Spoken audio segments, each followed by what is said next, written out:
नमस्कार साथियों, स्वागत है आपका आपके अपने चैनल बीएसए ट्रिकी क्लासेस में। तो दोस्तों, आज की क्लास में बात करेंगे दिल्ली पुलिस कांस्टेबल के लिए। दोस्तों, मैंने कई लोगों के क्वेश्चन अक्सर देखे हैं कि सर कैसे तैयारी करें, कैसे शुरुआत करें।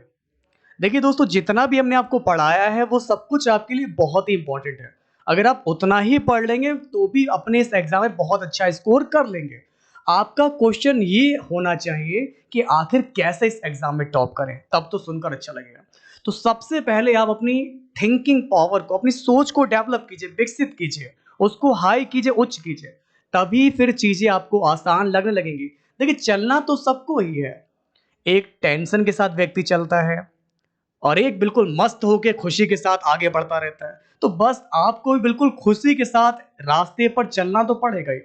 क्योंकि दोस्तों, सीधा पता है, मैंने पहले भी आपको दोस्तों समझाया था कि आप लोग आज यहाँ पर खड़े हो और ये दोस्तों आप लोग का एग्जाम है और आपको दोस्तों यहाँ पर पहुंचना है। दोस्तों यहाँ पर, ठीक है ना, यहाँ पहुंचना है एग्जाम देने के बाद। और सीधा सीधा पता है कि दोस्तों इतना पढ़ना है, इतना पढ़ लेंगे, पेपर में हम सक्सेस पा लेंगे, सफल हो जाएंगे और बस फिर बल्ले बल्ले मजा आने वाला है। बस इसके लिए करना क्या है दोस्तों, सिर्फ रीजनिंग में आपको 25 नंबर लाने हैं। और ये बहुत ही आसान है क्योंकि मैं रीजनिंग को टॉपिक वाइज आपको पढ़ा रहा हूँ। रीजनिंग आपके लिए बहुत ही आसान है। जीके में प्रॉब्लम आपको आएगी नहीं। क्यों? क्योंकि मैं करंट अफेयर आपको पढ़ा रहा हूँ। सिर्फ करंट अफेयर के दोस्तों करीब करीब 15 से 20 क्वेश्चन आते हैं। और जितनी भी मैंने करंट अफेयर पढ़ाई है, आपको इसके अलावा कुछ भी नहीं पढ़ना है। करंट अफेयर में से करीब करीब दोस्तों 15 अगर 20 नंबर की अगर आई तो आपके दोस्तों यहाँ पर 18 नंबर तो आना बिल्कुल फिक्स है। अगर 20 क्वेश्चन अगर आएंगे तो 18 अगर आपने मेरे पढ़ रखे तो 18 बिल्कुल सही हो जाएंगे। रही बात बाकी साइंस के करीब करीब 10 से 11 क्वेश्चन आएंगे। और साइंस आप लोग के सर पढ़ा रहे हैं, सुमित सर, तो बिल्कुल उससे भी निश्चिंत रहिएगा क्योंकि बहुत ही हम हाई लेवल तक आपको पढ़ा रहे हैं। तो साइंस में भी आप लोग के 10 नंबर आ जाएंगे। अब बाकी दोस्तों बचे आपके कितने, 20 10 30 20 नंबर। अब ये 20 नंबर में दोस्तों आपका हिस्ट्री है, पॉलिटी है, जियोग्राफी है, इकोनॉमिक्स है। तो सारे मिक्सअप वाले क्वेश्चन रहेंगे अलग अलग सब्जेक्ट से। और जो भी आपकी रात में क्लास होती है जीके की, अगर आप उसको देख रहे हो कंटिन्यू, तो इस 20 में से भी दोस्तों करीब करीब आप लोग 15 नंबर तो आप लोग ला ही सकते हो। तो ये आप लोग के बिल्कुल तैयार हो गई है। बात करें कंप्यूटर की 2 बुकें मैंने कंप्लीट करा दी हैं। 2 बुक आपकी कंप्लीट हो चुकी हैं। तो इसलिए ये तो 10 नंबर फिक्स हो गए। और बात करेंगे मैथ की, मैथ में आपको पढ़ा रहा हूं बिल्कुल जीरो लेवल से। मैं सारे टॉपिक पहले आपको जीरो लेवल से पढ़ाऊंगा, फिर उसको मैं मीडियम लेवल से पढ़ाऊंगा, फिर हाई लेवल और फिर एडवांस लेवल। तभी आप जीरो टू हीरो बन पाएंगे और मैथ में इस प्रकार आपके 15 नंबर आ जाएंगे। तो ये है पूरे एग्जाम का पैटर्न। तो चलिए दोस्तों, आज की क्लास आपके लिए बहुत ही इंटरेस्टिंग और बहुत ही मजेदार रहने वाली है। तो प्लीज अगर आज की क्लास अगर आपको पसंद आए तो वीडियो को लाइक कीजिएगा, शेयर कीजिएगा, मिलकर आपको सपोर्ट करना है सभी लोग मिलकर। तो मंजिलें तो आपको मिल ही जाएंगे दोस्तों, यहाँ पर बस चलना तो आपको पड़ेगा ही। मंजिल तक हम आपको पहुंचा देंगे, बता देंगे कि कैसे चलना है, लेकिन फिर भी चलना तो आपको ही पड़ेगा, तभी आप लक्ष्य तक पहुंच पाओगे। चलिए, तो आज मैं पूरा पेपर लेकर आया हूं आपके लिए। शुरुआत करेंगे रीजनिंग से। बहुत ही शानदार, जानदार और मजेदार रीजनिंग होगी। रीजनिंग के बाद होगी जीके की शानदार क्लास। जीके के बाद दोस्तों हम पढ़ेंगे यहाँ पर कंप्यूटर के क्वेश्चन और फिर लास्ट में होगा मैथ। तो ये पूरा एग्जाम पेपर आपके सामने आ चुका है और आज आप सभी को इसको सॉल्व करके दिखाना है। कार, सड़क तो रेल, बताइए। जिस प्रकार आपकी कार सड़क पर चलती है तो रेल कहां पर चलेगी? पटरी पर चलेगी। तो पहले क्वेश्चन का आपका सही जवाब हो जाएगा पटरी। चलिए, सेकंड क्वेश्चन देखिए। निम्नलिखित प्रश्न में दिए गए विकल्पों में से संबंधित अक्षरों को चुनिए। BGMR, DIOT, SNOV। तो अगला स्टेप क्या होगा? चलिए दोस्तों, आप लोग ट्राई कीजिए। देखिए लॉजिक क्या आपका, BCD, GHIMNORST।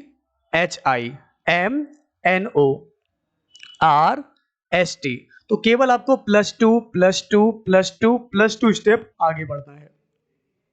तो सेम हम लोग यहां पर बढ़ेंगे। STU हो गया ना, NOPOPQ, सही लिखा मैंने यहां पर।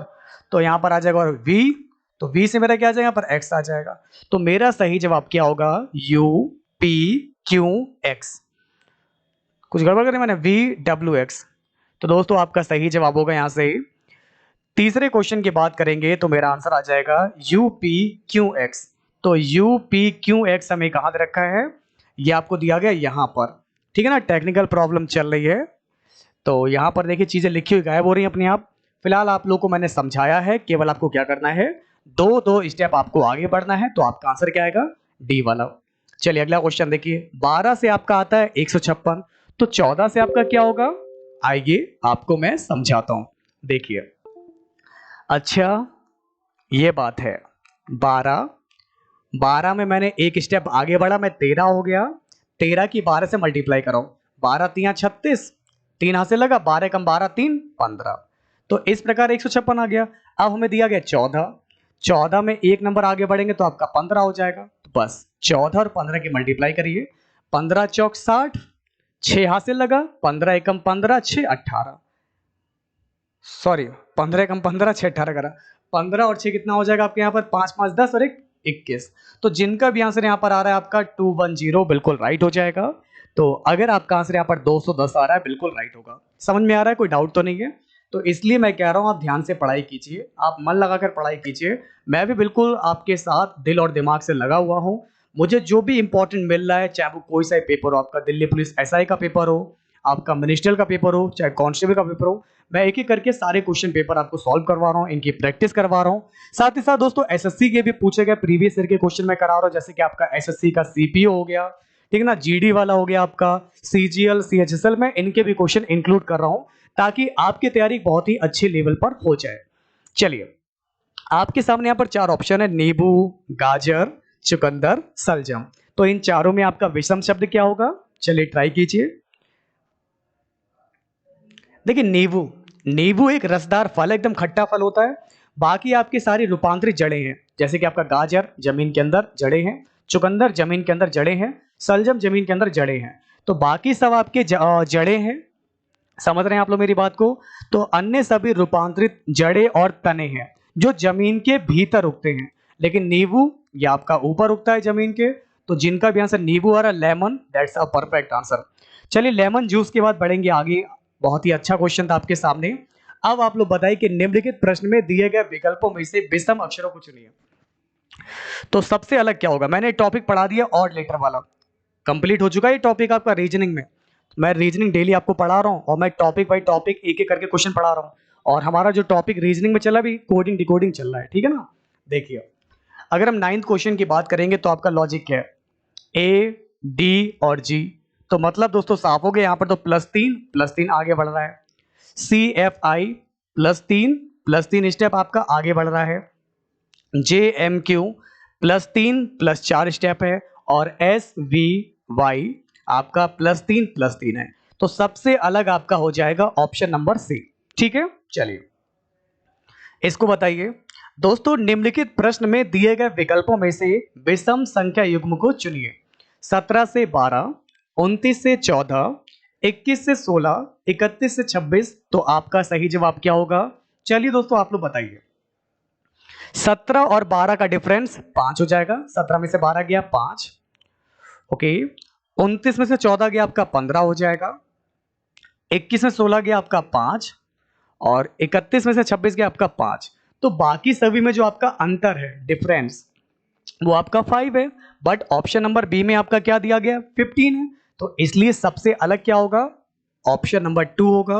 तो जिनका भी आंसर बी आ रहा है बिल्कुल राइट हो जाएगा। अगर आपको समझ में आ रहा है तो प्लीज वीडियो को लाइक करते रहिए, शेयर करते रहिए। धन्यवाद आप सभी का। आज का अगला क्वेश्चन देखिए। मैं अक्सर आप लोग के साथ एक क्वेश्चन हमेशा ऐसा डिस्कस करता हूं कि आपको 5 शब्द, 4 शब्द या 6 शब्द दिए होते हैं और इन शब्दों को डिक्शनरी के अकॉर्डिंग सेट करना है। और आपके ऑप्शन आपको नीचे दिए गए हैं, ऑप्शन नंबर 1, 2, 3, 4। तो आपका सही जवाब क्या होगा, आइए देख लेते हैं पहले क्वेश्चन को। देखिए 13 क्वेश्चन में आपका आएगा, पहले आएगा मैनेज। तो सबसे पहले आपका मैनेज आ जाएगा, ठीक है ना। फिर आपका यहाँ पर मैनेज के बाद मैंगो आ जाएगा, नंबर 2 पे आपका मैंगो आ जाएगा। फिर मर्ज्ड, फिर मर्जर, फिर मोबाइल। यानी कि इसमें राइट आंसर क्या होगा, 2 5 4 3 1, 2 5 4 3 1। तो आपका सही जवाब क्या होगा, ऑप्शन नंबर बी होगा 2 5 4 3 1। तो जिनका भी आंसर यहाँ पर बी वाला आ रहा है बिल्कुल राइट हो जाएगा, वेरी गुड। चलिए दोस्तों बढ़ते हैं आगे। आज का अगला क्वेश्चन देखिए। एक अनुक्रम आपको दिया गया है जिसमें से एक पद आपका लुप्त है। तो दिए गए विकल्पों में से वह सही विकल्प चुनिए जो अनुक्रम को पूरा करे, A D C E E F जी जी। तो आपका अगला स्टेप क्या होगा, चलिए ट्राई कीजिए आप लोग। ठीक है, देखते हैं इसमें क्या आपका लॉजिक लगेगा। अच्छा ठीक है, A B C D E F G H I, तो पहला तो मेरा आई आ जाएगा, D E F G H, तो मेरा सही जवाब हो जाएगा आई एच। ठीक है, तो दोस्तों आपका सही जवाब यहां से क्या होगा, आई एच होगा। पहले वाले में 2 स्टेप आगे बढ़ना है और सेकंड वाले में केवल आपको 1 स्टेप आगे बढ़ना है, और इस प्रकार आपका सही जवाब होगा ऑप्शन नंबर बी। तो पहले +2 फिर +1, बस ये लॉजिक है। आज का अगला क्वेश्चन आपकी स्क्रीन पर 7, 10, 14, 19, 25 लुप्त अंक ज्ञात कीजिए। लुप्त अंक आपके एग्जाम में मिसिंग नंबर का भी क्वेश्चन आएगा, 1 या फिर 2 क्वेश्चन आपके एग्जाम में जो है मिसिंग नंबर के आएंगे, तो ये आप लोग को बताना है कि आपका सही जवाब क्या होगा। देखिए 17 क्वेश्चन की अगर हम बात करेंगे तो आपका सही जवाब आपको बताते हैं। 7 3 10, देखिए कैसे, 7 + 3, 7 3 आपका 10 हो गया, 10 + 4 आपका 14 हो गया, 14 + 5 आपका 19 हो जाएगा, 19 + 6 आपका 25 हो जाएगा। तो अब क्या करेंगे, 25 में 7 जोड़ देंगे तो कितना आएगा, 32 आ जाएगा। ठीक है, तो अगर आपका आंसर यहाँ पर 32 आ रहा है, बिल्कुल राइट होगा। पहले मैंने 3 जोड़ा, फिर 4, फिर 5, फिर 6, फिर मेरा 7 जोड़ दिया, तो इस प्रकार मेरे प्यारे दोस्तों आपका सही जवाब क्या होगा, 32। अगर कोई डाउट लगे तो कमेंट करके बता दीजिएगा, क्योंकि इस समय टेक्निकल प्रॉब्लम चल रही है, मैं किसी के भी कमेंट को यहाँ पर नहीं देख पाऊंगा, और कमेंट अगर मुझे देखना ही पड़ेंगे तो मुझे अलग सिस्टम पर देखने पड़ेंगे, जो आपके कमेंट रिकॉर्ड हो जाते हैं ना बाद में, तो मैं बाद में आपके कमेंट पढ़ लूंगा, या फिर आप वीडियो के नीचे जाकर कमेंट कर दीजिएगा अगर कोई भी मेरी क्लास में प्रॉब्लम लगे। ठीक है ना, तो टेक्निकल प्रॉब्लम की वजह से मुझे अलग से क्लास आपको करवानी पड़ रही है। मोहिनी जो है नीता से लंबी है परंतु सरिता से छोटी है। ठीक है ना, तो यहां पर आपको क्या दे रखा है, मोहिनी नीता से लंबी है परंतु सरिता से छोटी है। सरिता तथा मालिनी एक समान लंबाई की है, मोहिनी हेमा से छोटी है, तो इनमें से दूसरी सबसे लंबी कौन होगी, इसको आप लोग यहां पर बताइए। देखिए सबसे पहले आपको दिया गया मोहिनी जो है नीता से लंबी है, तो एम फॉर मोहिनी, लंबी है, किससे लंबी है, नीता से लंबी है, परंतु सरिता से छोटी है। परंतु दोस्तों आपको यहां पर क्या दिया गया है, मोहिनी जो है नीता से तो लंबी है परंतु सरिता से आपकी ये छोटी हो गई, तो सरिता से मैंने इसको छोटा कर दिया।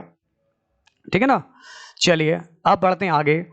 सरिता तथा मालिनी की लंबाई एक समान है, सरिता और मालिनी की लंबाई एक समान है, सरिता और मालिनी की लंबाई जो आपकी एक समान है। ठीक है ना, तो आप देख लीजिए, मोहिनी नीता से लंबी है परंतु सरिता से छोटी है, तो मोहिनी जो है नीता से लंबी है परंतु सरिता से छोटी। अच्छा छोटी नहीं है, मैंने यहाँ पर नीचे नहीं देखी, छोटी नहीं है, गलत हो गया। 1 मिनट दोस्तों रुकिए आप लोग जरा, यहाँ पर नहीं दिखा।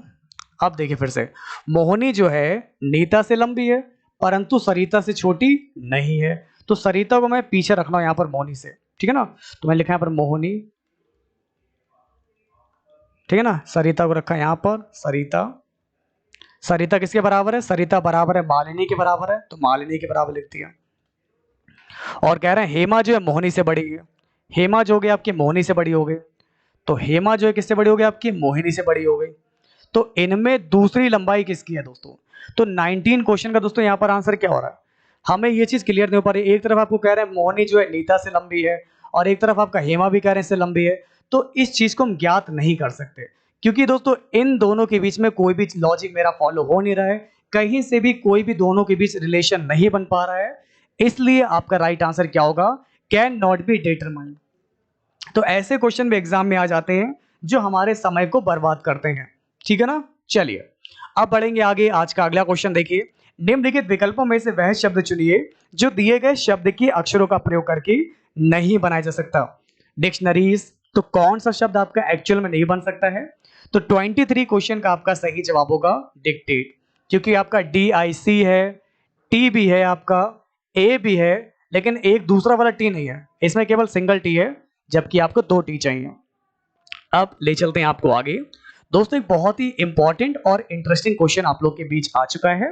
निम्नलिखित प्रश्न में दिए गए विकल्पों में से प्रश्न चिन्ह के स्थान पर आने वाली संख्या को बताइए। 5, 11, 6, 2, 13, 4, 1, 6, 8, 7, यहां पर क्या आएगा और आपको दिया गया 5। तो आप लोग लुप्त संख्या ज्ञात कीजिए। चलिए तो बताइए, आपके ऑप्शन दिए गए हैं 3, 4, 6 और 7। कैसे लगाएंगे आप लोग, देखिए अगर हम बात करेंगे इस क्वेश्चन की तो क्या लॉजिक यहां पर लग सकता है। बहुत ही इंटरेस्टिंग क्वेश्चन आपको दिया गया है, चलिए बताइए। अच्छा, ठीक बताया आपने। 5, 11, 7, 6 और 2, 6, 7, 8, 5, 13 और 11, 13, 11, 24, ठीक है ना। 6, 4, 10, 23 और 1, 24, इनको भी जोड़ेंगे आपका 24 आ जाएगा। तो यहां पर भी आपका 24 ही आएगा। तो यहां पर क्या होना चाहिए, 8, 5, 13, 13 और 7, 20, तो 20 और 4, 24। तो आपका सही जवाब यहां से क्या हो जाएगा, 4 हो जाएगा। तो दोस्तों इस प्रकार आपका सही जवाब क्या होगा, ऑप्शन नंबर 2 होगा, 4। क्लियर। दोस्तों यहां पर कोई डाउट तो नहीं किसी को भी, समझ में आ रहा है आपको। चलिए अगला क्वेश्चन देखिए क्या दिया गया आपको।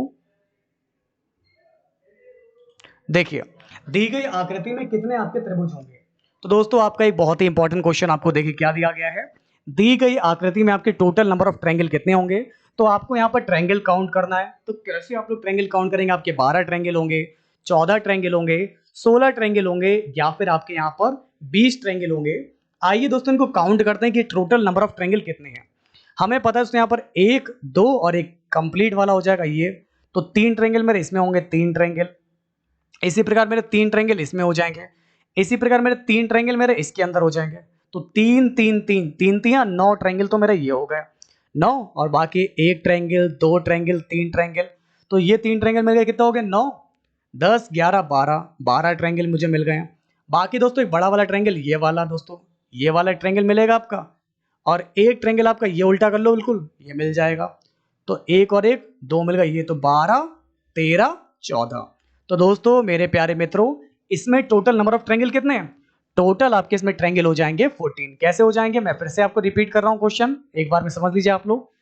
3 ट्रायंगल इसमें, 3 इसमें, 3 इसमें, 3 ये हो गए, बाकी 1 2 3 ये हो गए, 3 चौक 12 ट्रायंगल ये, और बाकी एक कंप्लीट ट्रायंगल ये वाला ट्रायंगल बनेगा आपका, और एक आपका दोस्तों ये वाला ट्रायंगल बनेगा।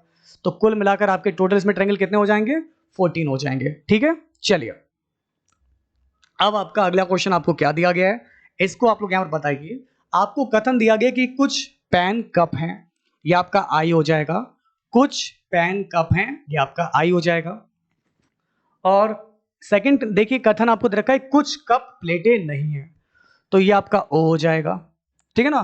तो आपको आई दिया गया, ओ दिया गया, तो इसमें से कौन सा निष्कर्ष बिल्कुल राइट होगा, ये आप लोग बताइए। सॉरी यहाँ पर नो कप इस प्लेट दे रखा है, सम नहीं है, यहाँ पर कुछ नहीं होगा, ये गलत दे रखा है। यहाँ पर कोई लिखा है, कोई, ये मिसप्रिंट हो गया दोस्तों। अब सही है, अब यहाँ पर ओ ना होकर क्या हो जाएगा, ई हो जाएगा। तो कुछ पेन कप है और कोई कप प्लेटें नहीं है। तो दोस्तों आई और ई क्या होता है, क्या आप लोग जानते हैं। तो आई और ई का रिलेशन ओ होता है। तो कप से मेरा कप कट जाएगा, मेरा यहाँ पर बच गया कुछ पेन प्लेटें नहीं है। ठीक है ना। तो इस प्रकार मेरा सही जवाब क्या हो जाएगा, 35 क्वेश्चन की बात करेंगे। यहां पर आपको बताना है कि ऐसे में आपका करेक्ट आंसर क्या होगा। ऑप्शन आपका पहला दे रखा है कि कुछ पेन प्लेटें हैं, सभी पेन प्लेटें हैं, और कुछ प्लेटें पेन नहीं है। चलिए ट्राई कीजिए। ऑप्शन है पहला दूसरा सही, केवल पहला सही, केवल दूसरा और तीसरा सही, या फिर कोई भी निष्कर्ष सही नहीं है। चलिए दोस्तों आप लोग बताइए। सबसे पहले चेक करते हैं पहला वाला पॉइंट। देखिए पेन है, प्लेटें हैं, तो पेन दे रखा इधर, प्लेट दे रखा इधर, तो इन दोनों के बीच कैसे रिलेशन आप लोग का बनता है, देखिए कुछ पेन प्लेटें हैं, ये कैसे बनेगा। तो दोस्तों यहां पर आपको क्या दिया गया है, कुछ पेन कप हैं और कोई कप प्लेटें नहीं है। तो आई और ई से आपका क्या बनेगा, ओ बन जाएगा। तो कुछ पेन प्लेटें नहीं है और कुछ प्लेटें पेन नहीं है, तो यहां पर तो मुझे लग रहा है कि तीसरा वाला आपका राइट हो जाएगा। ठीक है ना। दोस्तों ये वाला क्वेश्चन मैंने अभी चेक किया है, और ये वाले क्वेश्चन में जो है दोस्तों आपको ऑप्शन गलत दिए गए हैं, अभी मैंने चेक किया यहाँ पर। तो ये सारे आप लोग के पॉइंट आपके गलत हो जाएंगे। ठीक है ना। देखिए दोस्तों, आपको मैंने पढ़ाया, क्या पढ़ाया आपका, अभी मैंने आपको ये बताया था कि आई और ई आपका ओ होता है, तो आपका कप से कप मैंने कैंसिल कर दिया, तो मेरा क्या जाएगा, कुछ पेन प्लेटें नहीं है, ये तो मेरा बन रहा है, या तो अगर कुछ पेन प्लेटें नहीं है या फिर अगर कुछ प्लेटें पेन नहीं है, तो ये तीसरा वाला आपको दिया गया है, ये वाला राइट हो जाएगा। और सभी वाला तो बन नहीं सकता, तो ये वाला रॉन्ग रहेगा। और कुछ पेन प्लेट है, तो ये वाला आपको दे नहीं रखा है, ये मेरा बन चुका है, वरना मेरा आंसर ये आता, क्योंकि पेन प्लेट यहाँ पर भी, पेन प्लेट यहाँ पर भी, एक पॉजिटिव एक नेगेटिव, बट लेकिन बनना नहीं चाहिए था, तो मेरा आता आइदर और वाला लग जाता। तो इसलिए दोस्तों मेरा यहाँ पर राइट आंसर क्या होगा, केवल तीसरा वाला मेरा पॉइंट राइट होगा, केवल तीसरा वाला। ओके, तो इस बात को बिल्कुल याद रखिएगा, केवल तीसरा पॉइंट राइट है और एसएससी द्वारा इस प्रश्न को निरस्त कर दिया गया है। ठीक है ना। तो दोस्तों ये क्वेश्चन आपका निरस्त कर दिया गया था क्योंकि इसके ऑप्शन आपको गलत दिए गए थे। इसका सही जवाब क्या होगा, केवल आपका तीसरा वाला पॉइंट बिल्कुल राइट हो जाएगा। अब दोस्तों ले चलते हैं आपको आगे, अगला क्वेश्चन देखिए। एक आपके एग्जाम में जो क्वेश्चन आएगा वो आएगा ओपन डाइस वाला क्वेश्चन आएगा। एक आपको आकृति दे रखी है और इस ओपन डाइस को अगर हम फोल्ड कर दें तो फोल्ड करने के बाद कैसी आकृति जैसे दिखाई देगी, इसको बताइए। पहली जैसी, दूसरी जैसी, तीसरी जैसी या फिर चौथी जैसी। तो मैंने एक लगाने का तरीका आपको शायद समझाया हो, आपको याद हो गया तो पता होगा। जैसे कि ए का उल्टा क्या होगा, मैं यहां पर लिख रहा हूं कि ए के अपोजिट साइड में क्या होगा, ए के विपरीत फलक पर आपका डी हो जाएगा। इसी प्रकार ई के विपरीत फलक पर क्या होगा, ई के विपरीत फलक पर आपका सी हो जाएगा। और बी वाले के विपरीत फलक पर आपका क्या हो जाएगा, बी के विपरीत फलक पर आपका एफ हो जाएगा। तो ए और डी साथ नहीं हो सकते, सी और ई साथ नहीं हो सकते, और एफ और बी साथ नहीं हो सकते। तो अब आपको क्या निकालना है, कौन सी आकृति बनाई जा सकती है। आइए देखते हैं, पहला ऑप्शन चेक कीजिए आप लोग। तो पहला वाला ऑप्शन चेक कीजिए, आपको दिया गया यहाँ पर ए सी एफ। तो दोस्तों ए सी एफ तीनों अलग अलग, पहला वाला तो मेरा बन सकता है। अब इसको देखिए बी एफ, कहीं पर कुछ गड़बड़ कर दी मैंने, यहाँ पर ये एफ लिखा हुआ आपका एफ है, ठीक है ना। ये लाइन मैंने नीचे ऐसे बनाई थी इस तरीके से। तो दोस्तों बी और एफ ये आपके साथ में आ गए, तो ये वाला नहीं बन सकता। अब देखिए आप लोग ई सी डी, तो ई और सी देखिए यहाँ पर ई और सी साथ में रखे हैं दोस्तों, तो ई और सी साथ में दे रखे हैं, इसलिए नहीं बन सकता। अब ए डी बी और ए और डी दोस्तों देखिए यहाँ पर ए और डी यहाँ पर साथ में रखे हैं, तो इसलिए हमारा ये वाला भी नहीं बन सकता। तो क्लियर हो इतनी बात। तो इस बात को बिल्कुल ध्यान रखिएगा, ना तो मेरा दूसरा बनेगा, ना तीसरा, ना चौथा, केवल मेरा पहला वाला बन जाएगा। तो दोस्तों तरीका क्या है पहचानने का, इसका तरीका यही है कि तीनों में से एक एक पॉइंट हो। जैसे कि यहाँ पर एक जगह रखा है ए, तो ये पहले वाले में से एक पॉइंट मिल गया, दूसरे में से हमारा सी मिल गया दोस्तों, दूसरे में से एक पॉइंट मिल गया, और तीसरा दे रखा आपको एफ, ये तीसरे में से मैंने एक पॉइंट मिल गया। तो तीनों में से एक ही पॉइंट हो, दो पॉइंट नहीं होंगे। अगर दो पॉइंट होंगे तो बनेगा नहीं कभी भी, तो इसलिए केवल पहला वाला इसका राइट आंसर हो जाएगा। आई होप आप लोग समझ चुके होंगे। चलिए अगला क्वेश्चन आपके सामने, आपको क्या दिया गया है, in the given figure how many shoes are not of clothes. तो दोस्तों कितने जूते जो आपके कपड़े के नहीं बने हुए हैं। तो 39 क्वेश्चन का आपका सही जवाब क्या होगा, इसको आप लोग यहां पर बताइए। देखिए, पुरुष के जूते जो कपड़ों के नहीं है को ऐसी संख्या द्वारा निरूपित किया जा सकता है जो आयत और वृत्त में विद्यमान हो परंतु ट्रायंगल से बाहर हो। क्योंकि ट्रायंगल वाला आपका क्या है, कपड़े का नहीं बना हो दोस्तों, तो ट्रायंगल को मैंने हटा दिया। तो मैंने ट्रायंगल को यहां से क्या कर दिया, इसको गायब कर दिया। क्यों कर दिया, क्योंकि उन्होंने मना कर दिया, उन्होंने कह दिया सब कुछ हो जाए लेकिन वो कपड़े का नहीं होना चाहिए, तो मैंने ट्रायंगल को कट कर दिया, कट कर दिया। आप बताइए यहां पर how many shoes are not clothing, तो यहां से आपका सही जवाब क्या होगा। चलिए दोस्तों अब आप लोग मुझे यहां पर बताइए। तो यहां पर देखिए दोस्तों, शूज के लिए आपको ये वाला सर्कल दे रखा है, और इसमें दोस्तों ये देखिए 39 नंबर आपको दिया गया है ना, यही तो नंबर आ रहा है बीच कॉमन, तो ये वाला हमारा आ जाएगा करेक्ट आंसर। तो पुरुष के जूते जो कपड़ों के नहीं है कितने हैं, 39 है। तो ये पुरुष में भी आ रहा है, कपड़े जूते में भी आ रहा है, लेकिन कपड़े के अंतर्गत नहीं आ रहा है, तो आपका सही जवाब होगा 39। चलिए, कौन सी उत्तर आकृति प्रश्न आकृति के प्रतिरूप को पूरा करेगी, इसको बताइए। चलिए सभी लोग बताएंगे, ऑप्शन नंबर 1, 2, 3 या फिर 4। बिल्कुल आपने सही बताया, यहां पर आपका सही जवाब हो जाएगा नंबर 1, ठीक है ना। क्योंकि आपका ये वाला हिस्सा कंप्लीट होगा, ये लाइन ऐसी जाएगी आप लोग की, छोटा एंटीना बड़ा एंटीना, तो आपका राइट आंसर हो जाएगा ऑप्शन नंबर ए वाला। बिल्कुल सही बता रहे हैं, वेरी गुड क्लास। अच्छा दोस्तों, पहले क्वेश्चन को पढ़िए, आपको क्या याद रखा है। नीचे के प्रश्न आकृतियों में दिखाए अनुसार कागज को मोड़कर छेदने तथा खोलने के बाद वह किस उत्तर आकृति से दिखाई देगा, इसको देखिए और बताइए कि आपका सही जवाब क्या होगा। एक पेपर लिया, इसको ऐसे फोल्ड किया, फिर ऐसे फोल्ड किया, फिर यहां से मैंने कट लगाया, तो ये वाला मेरा कट जो यहाँ लगा हुआ है, जब इधर पेपर को ओपन करो तो मेरा ये कट इधर भी आ जाएगा दोस्तों, और इसको ऐसे फोल्ड करें तो ये कट मेरा इधर भी आ जाएगा दोस्तों। तो इस तरीके से कोई डिजाइन बनेगा। यहाँ पर है, इसमें इसमें इसमें दिख रहा है हमें, यहाँ पर ये बीच में होल आ रहा है आपका रेक्टेंगुलर शेप में। तो जिनका भी आंसर आ रहा है option number D, option number D बिल्कुल राइट हो जाएगा। Very good class. तो अगर आपका आंसर डी आ रहा है बिल्कुल राइट होगा। ठीक है, चलिए आज का अगला क्वेश्चन आपके सामने है। यदि एक दर्पण को ए बी रेखा पर रखा जाए तो दी गई उत्तर आकृतियों में से कौन सी आकृति प्रश्न आकृति का सही प्रतिबिंब होगी। देखिए दोस्तों, इसको बताइए। हाँ, सभी लोग बताएंगे इसका सही जवाब क्या होगा। चलिए बताइए। और जिन लोगों को वीडियो आज की पसंद है तो प्लीज वीडियो को लाइक कीजिएगा, शेयर कीजिएगा, सपोर्ट कीजिएगा। ये लगा है मिरर आपका, तो इसका जल प्रतिबिंब बताना है। जल प्रतिबिंब क्योंकि नीचे लगा ना दोस्तों, ये आपका डिजाइन जा रहा है हमारा, तो ये वाला डिजाइन इस तरीके से हमारा जाएगा। तो कौन सी वाली आकृति आपकी बनाई देगी, दिखाई देगी, देखिए और बताइए कि आपका सही जवाब क्या होगा। तो दोस्तों ये लाइन मेरी इधर जा रही है दोस्तों, तो ये लाइन मेरी इधर जाएगी, ये इधर, तो ये लाइन इधर, तो ये तो हमारा उल्टा हो गया, ये नहीं बन सकता। ये वाला ऐसे जा रहा है, ये नहीं बन सकता, ये नहीं बन सकता। ठीक है ना दोस्तों, क्योंकि मेरी जो आकृति मेरी है इस तरीके जानी चाहिए। ये जा रही है ये लाइन, ये लाइन, ये लाइन, और ये डिजाइन में देखिए इस तरीके से आ रहा है ना हमारा। तो नीचे वाला डिजाइन में देखिए किस तरीके से बनेगा, ये देखिए इस तरीके से मेरा बन रहा है। तो इसलिए मेरा सही जवाब होगा ऑप्शन नंबर सी। तो दोस्तों जिनका भी आंसर सी आ रहा है बिल्कुल राइट हो जाएगा। Very good. चलिए अब बात करेंगे सामान्य जानकारी की, जीके की। जीके में क्वेश्चन किस तरीके से आएंगे दोस्तों यहाँ पर, तो देखते हैं आज कितने क्वेश्चन आप लोग सही कर पाते हैं। पहला क्वेश्चन आपकी स्क्रीन पर, अचल संपत्ति किस क्षेत्र के अंतर्गत आता है। प्राइमरी, टेरिटरी, सेकेंडरी या फिर बोथ। तो बिल्कुल आपने सही बताया मेरे प्यारे साथियों, आपका सही जवाब हो जाएगा द्वितीय और तृतीय दोनों में। ठीक हो गई इतनी बात। चलिए अब आप लोग यहाँ पर बताइए दोस्तों, यहाँ पर what is the full form of PMGSY। तो दोस्तों क्या आप जानते हैं कि PMGSY की फुल फॉर्म क्या है। चलिए ट्राई कीजिए आप लोग और बताइए कि आपका सही जवाब क्या होगा।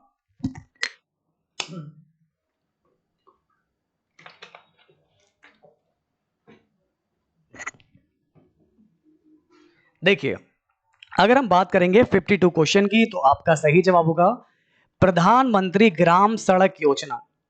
तो P for Pradhan, M for मंत्री, G for gram, S for सड़क और Y फॉर योजना। तो आपका सही जवाब क्या होगा, प्रधानमंत्री ग्राम सड़क योजना। चलिए अगला क्वेश्चन देखिए आप लोग, इसको बताइए। एक तरफ सारे आपको संस्थाएं दे रखे हो, मैंने आपको ये टॉपिक पढ़ाया है, सामान्य ज्ञान की खान बनाएगी आपको पहलवान, तो उसमें मैंने ये सारे टॉपिक आपको पढ़ाए हैं। जितनी भी दोस्तों तमाम संस्थाएं थी राष्ट्रीय स्तर की और अंतर्राष्ट्रीय स्तर की और इनके मुख्यालय, तो ये कहां कहां पर है इसको आपको मिलाना है। तो चलिए दोस्तों ट्राई कीजिए और बताइए कि आपका सही जवाब क्या होगा। अंतर्राष्ट्रीय मुद्रा कोष, इंटरनेशनल मॉनिटरी फंड, इसका मुख्यालय आपका कहां पर है, वॉशिंगटन डीसी में। तो अंतर्राष्ट्रीय मॉनिटरी फंड जो आपको दिया गया IMF, इसका हेडक्वार्टर है वॉशिंगटन डीसी में। WTO वर्ल्ड ट्रेड ऑर्गेनाइजेशन, तो वर्ल्ड ट्रेड ऑर्गेनाइजेशन WTO का जो हेडक्वार्टर है जिनेवा, स्विट्जरलैंड में हो जाएगा आपका, जिनेवा में हो गया। ADB, मैंने क्वेश्चन डेली मैं करंट अफेयर में पढ़ा रहा हूं आपको, ठीक है ना, आपका टेक्नी वाला। तो ADB एशियन डेवलपमेंट बैंक, इसका जो मुख्यालय वो आपका कहां पर है, तो बिल्कुल एशियन डेवलपमेंट बैंक का मुख्यालय आपका जो है मंडालुगियोंग फिलीपींस में है, तो ये फिलीपींस हो जाएगा। सार्क का मुख्यालय आपका दक्षेश काठमांडू में है। तो सही जवाब क्या होगा, BADC। ठीक है ना, तो आपका सही जवाब होगा BADC। ऑप्शन नंबर डी आपका बिल्कुल राइट हो जाएगा। वेरी गुड दोस्तों। दोस्तों किस पंचवर्षीय योजना का उद्देश्य तीव्र, अधिक समावेशी तथा धारणीय विकास था। क्या आप जानते हैं कि किस पंचवर्षीय योजना का जो उद्देश्य है तीव्र, अधिक समावेशी तथा धारणीय विकास था। तो 54 क्वेश्चन का आपका सही जवाब होगा ऑप्शन नंबर बी 12वीं। चलिए इसको बताइए, यहां पर भारत में कितनी आपकी जो है CPSE central public sector enterprises है, नवरत्न कंपनी है। भारत में कितनी आप लोग के जो है सीपीएसई नवरत्न कंपनियां, 16, 17, 18 या फिर 21? तो दोस्तों अगर हम बात करेंगे 55 क्वेश्चन की तो आपका सही जवाब होगा 17। ठीक है ना। चलिए, किस देश में आपका फांसीवाद का राजनीतिक सिद्धांत शुरू हुआ? जापान, रशिया, इटली या फिर चाइना? 56 क्वेश्चन की अगर हम बात करेंगे तो आपका सही जवाब क्या होगा? ऑप्शन नंबर सी होगा आपका, इटली। एक राजनीतिक विचारधारा और सामूहिक आंदोलन के रूप में 1919 और 1945 के बीच दक्षिण और पूर्वी यूरोप में फांसीवाद का वर्चस्व रहा और इसकी जो शुरुआत है ये इटली से हुई है। और इटली का प्रथम फांसीवादी नेता बेनिटो मुसोलिनी ने अपनी पार्टी का जो नाम था लैटिन शब्द फेसेस से लिया है। ठीक है ना। तो इसके प्रथम जो नेता थे फांसीवादी नेता, नोट दिस पॉइंट, क्योंकि एग्जाम में क्या पता ये क्वेश्चन पूछ ले। तो प्रथम फांसीवादी नेता क्या नाम था इनका? अभी मैंने आपको बताया, इनका नाम था वेनिटो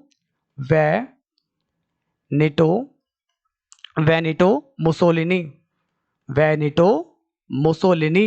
ठीक है ना। तो यही है जो पहले नेता फांसीवाद के, और इस सिद्धांत का शुरुआत कहां से की गई है? तो ये देश आपका जो है इटली है। तो किस देश में फांसीवाद का राजनीतिक सिद्धांत शुरू हुआ है? आपका इटली में। और इसके जो प्रथम फांसीवादी नेता हैं क्या नाम है इनका? Benito Mussolini. याद रहेगा आपको। चलिए अगला क्वेश्चन देखिए दोस्तों, निम्नलिखित में से कौन प्रथागत कानून का समर्थन करता है? Ritchie, Locke?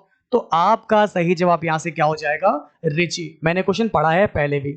तो दोस्तों कस्टमरी राइट्स, ठीक ना, who among the following supports customary rights? तो प्रथागत कानून का समर्थन कौन करता है? Dennis Ritchie. चलिए अब बढ़ते हैं आगे। आज का अगला क्वेश्चन देखिए, इसको बताइए, निम्नलिखित में से कौन भारत में वित्तीय आपातकाल घोषित करता है? भारत में वित्तीय आपातकाल या कोई भी आपातकाल हो, ये आपातकाल का सारी जिम्मेदारी किसके ऊपर है?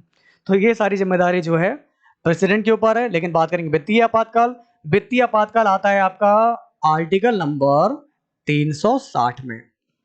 ठीक है ना। आर्टिकल नंबर 360 में आपका वित्तीय आपातकाल आता है। वेरी गुड दोस्तों, बिल्कुल सही बता रहे हैं आप लोग। चलिए आज का एक बहुत ही महान प्रश्न आपकी स्क्रीन पर, निम्नलिखित में से किसे भारत सरकार का मुख्य कानूनी सलाहकार भी कहा जाता है? Which among the following is also known as Chief Law Officer of Government of India? तो किसे भारत सरकार का मुख्य कानूनी सलाहकार भी कहा जाता है? तो आपका सही जवाब होगा अटॉर्नी जनरल ऑफ इंडिया, यानी कि भारत के महान्यायवादी को, भारत के महान्यायवादी को। अगला क्वेश्चन देखिए आपको क्या दिया, किसको बताइए। मुख्य चुनाव आयुक्त का कार्यकाल कितने समय का होता है? What is the term of office of chief election commissioner of India? 5 year, 6 year, 5 years और 60 ईयर ऑफ एज लिमिट दे रखी है आपको ये, या फिर 6 ईयर ऑफ और 65 ईयर्स ऑफ एज। तो मुख्य चुनाव आयुक्त का कार्यकाल कितने समय का होता है? जी हाँ, बिल्कुल आपने सही बताया। आपका सही जवाब होगा 6 साल का, या फिर 65 वर्ष की उम्र अगर पहले हो जाएगी तो पहले भी इनको जो है रिटायरमेंट दे दी जाएगी। अगला क्वेश्चन देखिए दोस्तों, क्या आप जानते हैं लक्षद्वीप का उच्च न्यायालय जो है भारत के किस राज्य में आपका जो है स्थित है? लक्षद्वीप का आपका जो उच्च न्यायालय है ये भारत के जो है किस राज्य में आपका स्थित है? तो 62 क्वेश्चन की अगर हम बात करेंगे तो आपका सही जवाब क्या होगा? तो 62 क्वेश्चन का जो आपका सही जवाब होगा ऑप्शन नंबर बी होगा, केरल में। तो लक्षद्वीप का जो उच्च न्यायालय आपका है भारत के किस राज्य में है? तो ये राज्य आपका कौन सा हो जाएगा? केरल हो जाएगा। कौन सा राज्य आपका? केरल हो जाएगा। तो लक्षद्वीप का उच्च न्यायालय आपका क्या हो गया? केरल में हो जाएगा। ठीक है ना। चलिए ओके साथियों, तो जैसा कि आप लोग देख सकते हैं पढ़ने और पढ़ाने के बीच में बहुत सारी प्रॉब्लमें अक्सर आती रहती हैं, तो कोई दिक्कत नहीं, लेकिन पढ़ाई आप लोग की नहीं रुकेगी। तो हम क्वेश्चन डिस्कस कर रहे थे कि लक्षद्वीप का उच्च न्यायालय जो है भारत के किस राज्य में है दोस्तों? तो आपका राइट आंसर हो जाएगा केरल। चलिए अब बढ़ते हैं आगे। आज का अगला क्वेश्चन देखिए, और इसको आप लोग यहाँ बताएगा कि निम्नलिखित में से भारत में किसका संशोधन विशेष बहुमत के द्वारा जो है ही किया जा सकता है? देखिए दोस्तों, बहुत ही इंपॉर्टेंट क्वेश्चन आपको दिया गया है। क्या आप जानते हैं कि निम्नलिखित में से भारत में किसका संशोधन जो है विशेष बहुमत के द्वारा किया जा सकता है? केवल विशेष बहुमत से ही किया जा सकता है। ही लिखा है आपका, बिल्कुल इसी से ही किया जा सकता है। देखिए तो आप गौर फरमाइएगा, इस क्वेश्चन के बारे में बात करेंगे। हमारे संविधान का आर्टिकल नंबर 368, इसके अंतर्गत संविधान में संशोधन करने का जो अधिकार है संसद को प्रदान किया गया है, और संसद द्वारा संविधान के अधिकांश उपबंधों में संशोधन विशेष बहुमत से ही किया जा सकता है। तो ऐसे में आपका सही जवाब क्या होगा? Amendment of the constitution bye article number 368। That's the most important point for this exam. अब बढ़ते हैं आगे। आज का अगला क्वेश्चन देखिए, इसको क्या दिया गया है। निम्नलिखित में से मराठी पाक्षिक समाचार पत्र बहिष्कृत भारत, ये किसने शुरू किया था? दोस्तों, पत्र और पत्रिकाएं वाला जो टॉपिक है ये आपके लिए बहुत इंपॉर्टेंट है। तो किसने जो है मराठी पाक्षिक समाचार पत्र बहिष्कृत भारत शुरू किया, किसने किया बताइए? तो बिल्कुल आपने सही बताया, आपका सही जवाब होगा डॉक्टर बी.आर. अंबेडकर। चलिए नेक्स्ट क्वेश्चन देखिए फटाफट से। निम्नलिखित में से किसने दिल्ली की सल्तनत पर राज नहीं किया था, बताइए? दिल्ली सल्तनत पर आपका जो है खिलजी वंश था, आपका मामलुक वंश था, तुगलक वंश है, सैयद वंश है, लोधी वंश है। 5 राज्यों ने जो है दिल्ली सल्तनत पर राज किया है। तो इसमें आपका गौरी वंश नहीं होगा, आपका गुलाम वंश, सैयद वंश, खिलजी वंश। तो इसमें जो आपका करेक्ट आंसर क्या हो जाएगा? डी वाला आपका नहीं होगा। क्लियर होगी इतनी बात? चलिए दोस्तों नेक्स्ट क्वेश्चन आपके सामने, आपको क्या दिया गया इसको आप लोग बताइए मेरे प्यारे मित्रों। निम्नलिखित में से भारतीय महाविद्यालय अधिनियम 1904 के पारित होने के दौरान भारत के वायसराय कौन थे? तो ये आप लोग मुझे बताइएगा कि आपका सही जवाब क्या होगा, 1, 2, 3 या फिर 4। तो ये आप लोग मुझे यहां पर बताइए, ठीक है ना? चलिए तो अब आपको बता दें यहाँ पर आपका सही जवाब क्या होगा। देखिए 66 क्वेश्चन की अगर हम बात करेंगे तो आपका सही जवाब क्या होगा? Lord Curzon. क्या होगा आपका सही जवाब? Lord Curzon. कौन वायसराय थे भारत के? तो जब भारतीय महाविद्यालय अधिनियम को पारित किया जा रहा था तो पारित होने के दौरान जो थे भारत के वायसराय थे आपके कौन? Lord Curzon. कौन से कर्जन? Lord Curzon. अगला क्वेश्चन देखिए दोस्तों, किसे जिंदा पीर के नाम से भी जाना जाता है? दोस्तों क्या आप लोग जानते हैं कि निम्नलिखित में से किसे जो है जिंदा पीर के भी नाम से जाना जाता है? अकबर, जहांगीर, शाहजहां, औरंगजेब। जी हाँ दोस्तों, बिल्कुल आपने सही बताया, आपका सही जवाब हो जाएगा औरंगजेब, ठीक है ना? तो जिंदा पीर के नाम से जाना जाता है औरंगजेब को। इन्हें लिविंग सेंट भी कहा जाता था, लिविंग सेंट, जिसको बोलते हैं जिंदा पीर। अगला क्वेश्चन देखिए, सत्य शोधक समाज की स्थापना जो है किसके द्वारा की गई? दोस्तों अब आप लोग यहाँ बताइए कि सत्य शोधक समाज की स्थापना जो है किसके द्वारा की गई थी? आइए आपको बताते हैं। सत्य शोधक समाज आपका 24 सितंबर 1873 को, वो दिन कौन सा है आपका? ये तारीख है आपकी 24 सितंबर 1873। Note this point. तो सत्य शोधक समाज की बात कर रहे हैं। सत्य शोधक समाज 24 सितंबर 1873 को पुणे भारत में ज्योतिराव फूले द्वारा स्थापित सामाजिक सुधार संस्था है, और इसका जो उद्देश्य है समाज के कम विशेष अधिकार प्राप्त वर्ग को शोषण और उत्पीड़न से मुक्ति दिलाना है।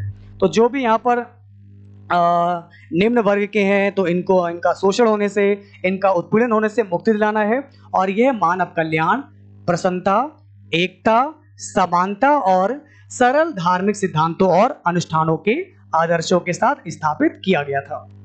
तो आपका सही जवाब क्या होगा? ज्योतिराव फूले। ज्योतिराव फूले, याद रहेगा आपको। सत्य शोधक समाज की स्थापना किसने की है?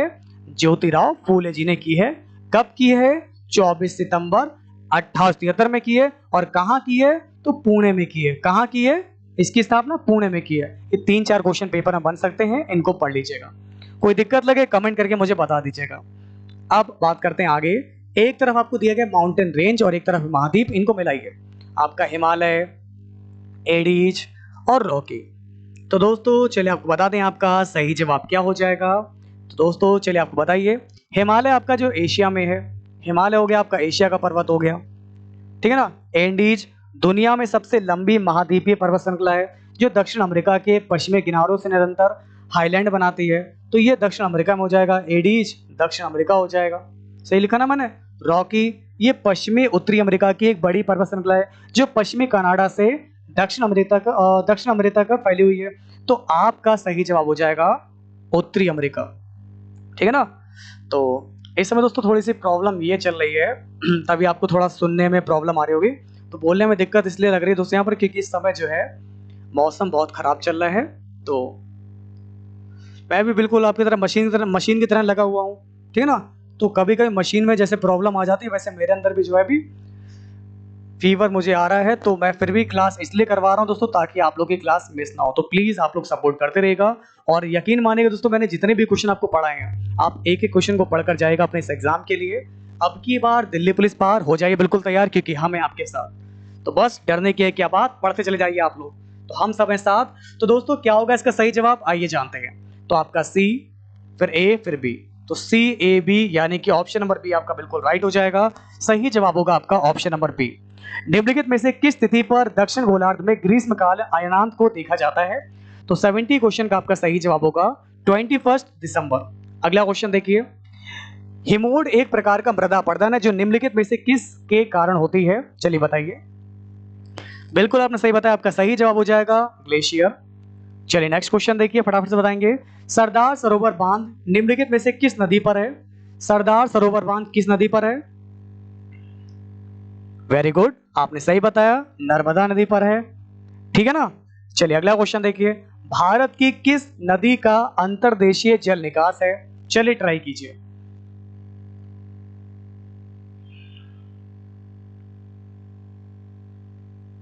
बिल्कुल आपका सही जवाब हो जाएगा लूनी। नेक्स्ट क्वेश्चन देखिए, जीव विज्ञान का जनक किसे कहा जाता है? जीव विज्ञान का जनक कहा जाता है आपके अरस्तु जी को। आज का अगला क्वेश्चन देखिए, निम्नलिखित में से कौन मानव के में रक्त का थक्का बनाने के लिए अनिवार्य है? विटामिन ए, के, सी या फिर ई? तो विटामिन के आपका बिल्कुल राइट आंसर हो जाएगा। रक्त का थक्का बनाने के लिए जो अनिवार्य विटामिन है वो है आपका विटामिन के, ठीक है।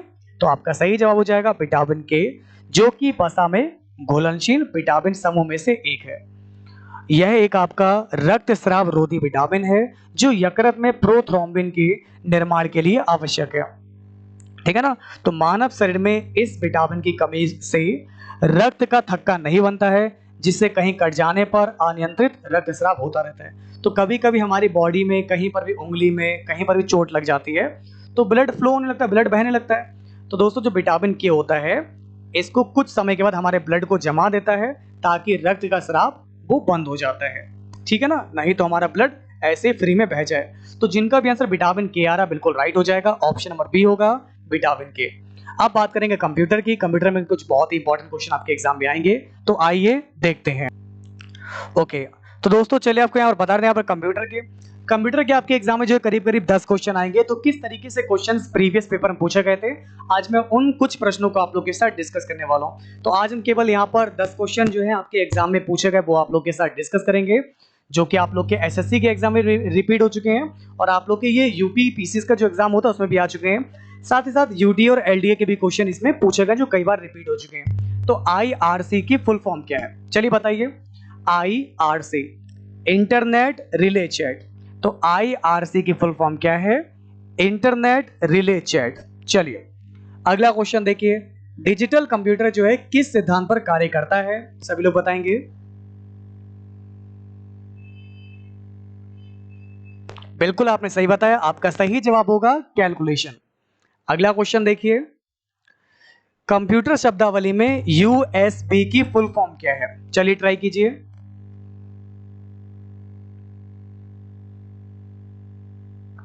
यूनिवर्सल सीरियल बस, वेरी गुड। अगला क्वेश्चन देखिए, कंप्यूटर की स्मृति के प्रकार। तो दोस्तों प्रकार आपको ऐसे दिए गए हैं, सेमीकंडक्टर, मैग्नेटिक, सर्वर, ऑप्टिकल। तो इसमें आपका सही जवाब क्या होगा? चलिए दोस्तों आप लोग बताइए।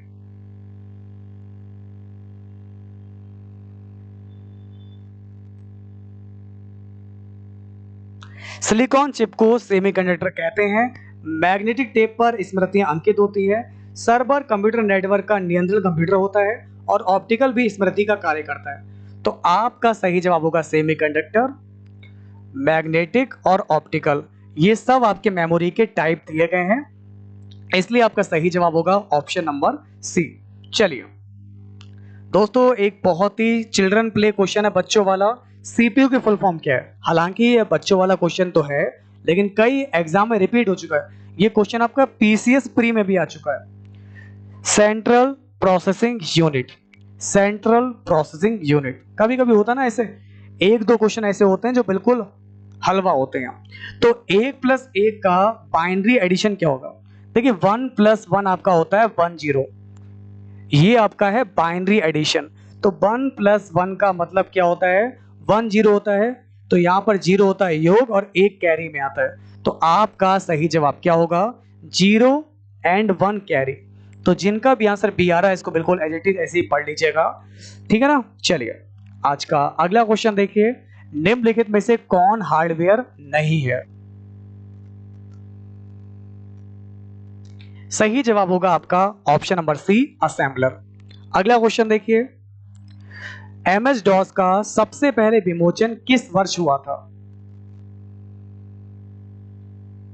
बिल्कुल आपने सही बताया मेरे प्यारे साथियों, 1981 में। अगला क्वेश्चन देखिए, निम्नलिखित में से कौन सा सॉफ्टवेयर है? बताइए दोस्तों, निम्नलिखित में से कौन सा सॉफ्टवेयर है? कंपाइलर।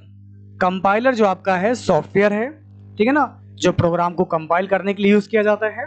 तो जिनका भी आंसर कंपाइलर आ रहा है बिल्कुल राइट हो जाएगा। चलिए अब दोस्तों बात करेंगे मैथ की। मैथ के किस तरीके से क्वेश्चंस आपके एग्जाम पेपर में आपको देखने को मिलेंगे। तो आज का पहला क्वेश्चन आपकी स्क्रीन पर है। सभी लोग बताएंगे यहाँ पर, विच वैल्यू अमॉन्ग 4 रूट में 7, रूट 3 रूट में आपका, क्यूब रूट में आपका 11 और 12 रूट में आपका 1257 इज द लार्जेस्ट। तो इन तीनों संख्याओं में सबसे बड़ी संख्या कौन सी होगी? मैंने इस टाइप के लगभग बहुत सारे क्वेश्चन आप लोगों के साथ डिस्कस कर रखे हैं।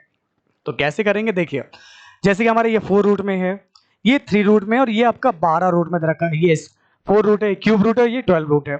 तो सबसे पहला काम है 4, 3 और 12 का एलसीएम निकालिए आप लोग, एलसीएम। तो 4 3 12 का मेरा एलसीएम 12 हो जाएगा। अब 4 को 12 बनाने के क्या करेंगे? 4 3 12, 3 से मल्टीप्लाई करेंगे। 3 को 12 बनाने के लिए 4 से मल्टीप्लाई करेंगे, और 12 को 12 बनाने के लिए क्या करेंगे? 1 से मल्टीप्लाई करेंगे। तो जिससे मल्टीप्लाई करते हैं अंदर वही पावर लगा देंगे। तो 7 की पावर 3, तो 7 की पावर 3 का मतलब हो जाएगा 343। 11 की पावर 4, ओके ना। तो 11 की पावर 4 का मतलब कितना हो जाएगा आपका? 11 11 से 121, और 121 से करीब करीब ये आ जाएगा आपका 14641, यही आ जाएगा। और रखा ये 1257, तो ये तो 1257 की पावर 1 लग जाएगा, तो आपका 1257 लिखा है, 1257 आ जाएगा। तो इन तीनों में आपकी सबसे बड़ी संख्या कौन सी हो जाएगी?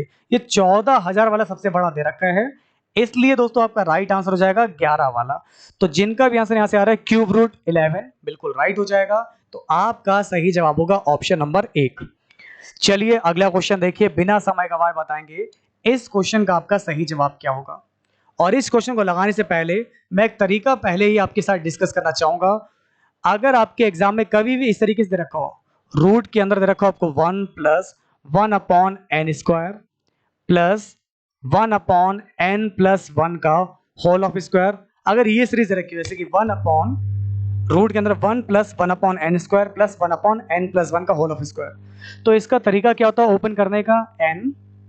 n+1 बाहर +1, नीचे भी आपका आ जाएगा n+1।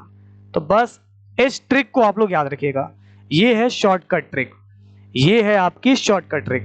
तो यही आपको नीचे दे रखा है, तो आपको यही तो दे रखा है 1 + 1/n² प्लस 1/n+1। तो आपका देखिए 2 फिर 3, 3 और 4, 4 और 5। चलिए दोस्तों, तो मैंने तरीका आपको क्या बताया यहाँ पर? n का मान यहाँ पर कितना रखा है आपको? 2 रखा है, 2, ठीक है ना। n+1 2 और 1 3, और बाद में क्या करना आपको? +1 लगाना, नीचे आ जाएगा आपका n और n+1, तो 2 × 3 आ जाएगा, प्लस 3 × 4 प्लस का 1, और नीचे आ जाएगा 3 × 4 आ जाएगा, ठीक है ना। ऐसे यहाँ पर 4 × 5 प्लस का 1, 4 × 5। तो मैंने क्या किया यहाँ पर? मैंने इसमें ट्रिक अप्लाई कर दी, ये वाली ट्रिक लगा दी। तो 2 3 6 और 1 7, 7 आ जाएगा, 7/6, ठीक है ना। 4 3 12 और 1 13, 13/12, 13/12, 4 5 20, 21/20 हो जाएगा, सही है ना। चलिए तो अब आप लोग इसको सॉल्व कीजिए और अपना आंसर लेकर आइए कि आपका करेक्ट आंसर क्या होगा। चलिए दोस्तों आप लोग मुझे बताइए कि यहां से आपका सही जवाब क्या होगा। तो आपका करेक्ट आंसर हो जाएगा 33/10 सॉल्व करने के बाद। तो जब आप इसको सॉल्व कर लेंगे ना, तब आपका आंसर यहां पर आ जाएगा 33/10। तो बिना सीधे मैंने डायरेक्ट आपको बता दिया है, अगर किसी का भी सॉल्व करने के बाद 33/10 आ रहा है, बिल्कुल राइट हो जाएगा। मैथ बहुत आसान रहेगी, कांस्टेबल वाले लेवल से रहेगी, बहुत ज्यादा हाई लेवल का क्वेश्चन नहीं आएगा। इसलिए मैथ में आपको परेशान नहीं होना है। मैथ को अगर आपको हराना है तो प्रैक्टिस पर ध्यान देना पड़ेगा। अगर आपसे क्वेश्चन नहीं लग रहा है फिर भी लगा कर देखिए, सेम टाइप का एक और क्वेश्चन ट्राई कीजिए, फिर सेम टाइप का करिए, करते करते करते करते आपको चीज आने लगेगी। चलिए अगला क्वेश्चन देखिए दोस्तों, आपको यहाँ पर क्या दिया गया है, यहाँ पर a प्लस बी का स्क्वायर, a माइनस बी का होल ऑफ स्क्वायर, बीच में लगा माइनस। तो आपका यहां से सही जवाब क्या होगा। देखिए अगर आपको a प्लस बी का होल ऑफ स्क्वायर दे रखा हो माइनस a माइनस बी का होल ऑफ स्क्वायर दे रखा हो, तो आपका क्या आता है, तब दोस्तों आपका आता है 4ab। क्या आता है, आपकी शॉर्टकट ट्रिक क्या है, a प्लस बी का whole of square minus a minus B का होल ऑफ स्क्वायर आपका 4ab होता है। तो ले लिया 4, a का मान कितना है 203 है, और b का मान कितना है आपका 107 है। बस मल्टीप्लाई कर लीजिए आप लोग, 7 या 21, 1 चौक 44। तो आपका देखिए दोस्तों यहाँ पर 4, ये वाला गलत हो जाएगा, ये वाला गलत हो जाएगा। अब इन दोनों में से कोई आएगा तो मतलब मल्टीप्लाई करना ही पड़ेगा, मल्टीप्लाई से हम लोग बच नहीं सकते। तो 4, 203 और 107 मल्टीप्लाई करके देखेंगे, तब आपका आंसर आ जाएगा 8, 6, 8, 8, 4। ठीक है ना। तो आपका सही जवाब होगा ऑप्शन नंबर बी। अगला क्वेश्चन देखिए आपको क्या दिया गया, इसको आप लोग बताइए दोस्तों। 4, 6n ये भाजक 18 से पूरी तरीके से विभाजित होती है, तो n का मान क्या होगा। 18 का मतलब क्या होगा आपका 9 दूनी 18, आपका वो 9 से कटे 2 से कट जाए, तो 2 से कटने के लिए हमारे देखिए उसको 2 दे रखा है, 4 दे रखा है और 8 दे रखा है। ये वाला नहीं हो सकता। क्यों नहीं हो सकता, क्योंकि 2 किया हमने डिविजिबिलिटी रूल बताया था कि लास्ट डिजिट इवन होना चाहिए। तो 4, 6 यहां पर क्या रखें कि मेरा 9 से कट जाए, तो 6, 4, 10, इसमें मैं क्या जोड़ूं कि मेरा 9 से डिवाइड हो जाए, 9 एकम 9, 9 दूनी 18। तो दोस्तों यहां पर अगर हम यहां पर 8 रखते हैं तो 10 और 8 18 बनेगा, 9 दूनी 18 आएगा, तो मेरा सही जवाब हो जाएगा 8। तो अगर आप लोगों में से फोर्थ क्वेश्चन का किसी का भी अगर आंसर यहां पर 8 आ रहा है, बिल्कुल राइट हो जाएगा। वेरी गुड साथियों। चलिए अगला क्वेश्चन देखिए और इसको बताइए।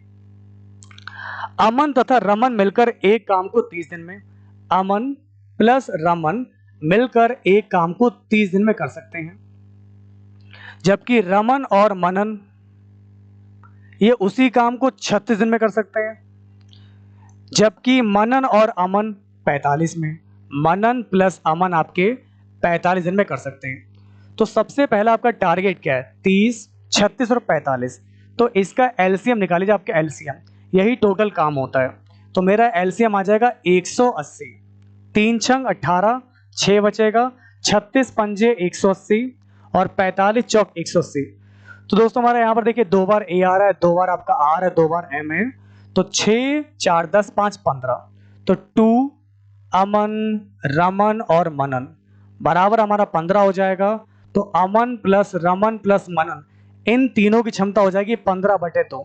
तो तीनों मिलकर उस काम को कितने दिन में कर सकते हैं, टोटल काम 180 है, तीनों की क्षमता है 15/2 ऊपर आ जाएगा। तो 15 एकम 15, ठीक है ना, आपका 3 बचा, 15 दूनी 30, 12 दूनी 24। अगर तीनों मिलकर भी लग जाएंगे ना तो वो काम हमारा 24 दिन में पूरा हो जाएगा। तो आपका सही जवाब होगा 24। ठीक है। चलिए इसको बताइए। एक साइकिल का जो अंकित मूल्य है 36,800 रुपए है, एक साइकिल का जो अंकित मूल्य है कितना है, इतना आपको दिया गया है। अब 24% का डिस्काउंट दिया जा रहा है, डिस्काउंट दे रहे हैं 24% का, ठीक है ना। तो साइकिल का विक्रय मूल्य क्या होगा, चलिए बताइए। तो हम लोग यहां पर क्या करेंगे, 100 में से हम लोग क्या करेंगे 24 को हटा देंगे, तो कितना आ जाएगा, 100 में से 24 को हटाएंगे तो हमारा 76 बचेगा। तो बस ये जो आपको एमआरपी दे रखा है इसका 76% निकाल लीजिए, तभी डिस्काउंट आ पाएगा। तो 36,800 इसका निकालना है 76/100। तो आप लोग जब इसको सॉल्व करेंगे 76 से मल्टीप्लाई करेंगे 76 से, तब आपका राइट आंसर हो जाएगा 8, 6 8 48, 8 6 9 7 2। तो दोस्तों आपका सही जवाब हो जाएगा 27,968 रुपए। तो अगर आपका आंसर यहाँ पर आ रहा है ऑप्शन नंबर सी होगा बिल्कुल आपका सही, ठीक है ना। तो जिसका भी क्लास में आंसर सी वाला आ रहा है बिल्कुल राइट हो जाएगा। चलिए दोस्तों बढ़ते हैं हम लोग यहाँ से आगे। एक वस्तु जिसका अंकित मूल्य 1800 रुपए है 1476 रुपए का बेचा जाता है, तो छूट की प्रतिशत क्या होगा इसको बताइए। देखिए 1800 रुपए की चीज है और आप अगर इतने का बेचोगे तो इन दोनों का डिफरेंस कितना आ जाएगा, 324 आ जाएगा। तो आपका जो अंतर हो जाएगा 324 हो जाएगा। तो बस 1800 रुपए पर हमने x% का डिस्काउंट दिया जो कि 324 है। तो बस इसको सॉल्व कर लें, 0 0 कट जाएगा हमारे यहाँ से। 18 जब 324 तो x बराबर मेरा आ जाएगा 18%।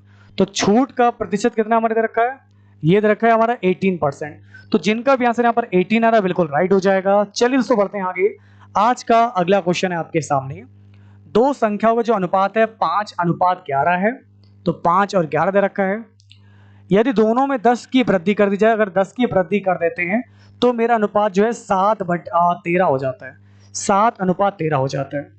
देखिए दोस्तों 5 और 6 11, 7 और 6 13, सही ना। 6 5 11 और 7 6 13, सही है। यहाँ पर भी 6 आदमी, यहाँ पर भी 6 आदमी, बात खत्म हो गई। अब 7 में से चाहे 5 घटाइए आप लोग, चाहे 13 में से 11 घटाइए।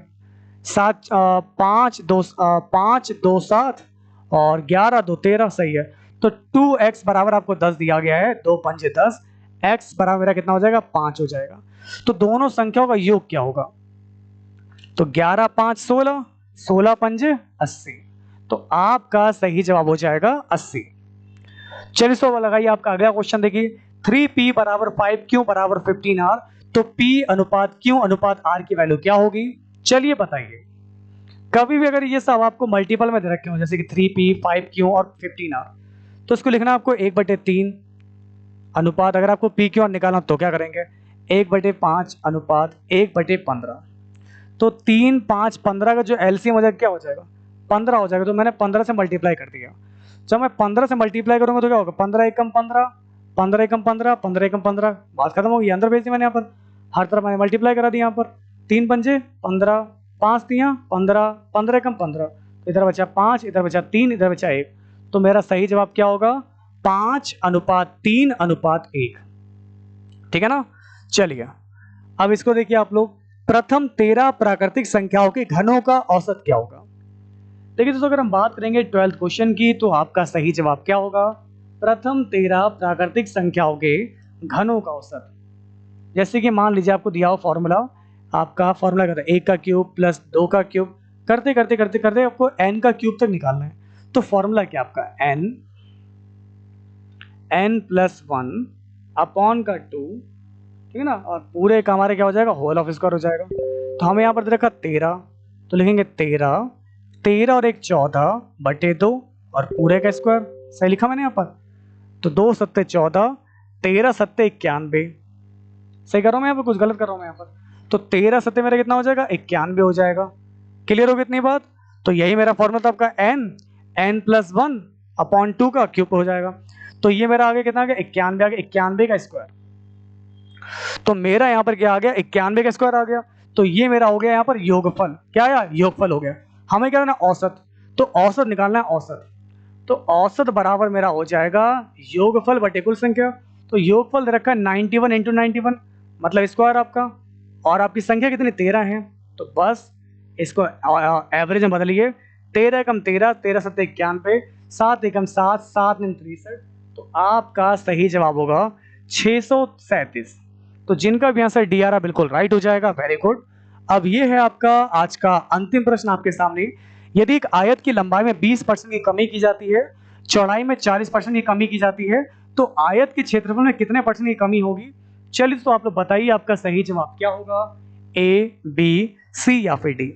यदि एक आयत की लंबाई में 20% कमी की जाती है, चौड़ाई में 40% कमी की जाती है, तो आयत के क्षेत्रफल में कितने % की कमी होगी। चलिए दोस्तों बताते हैं आपको।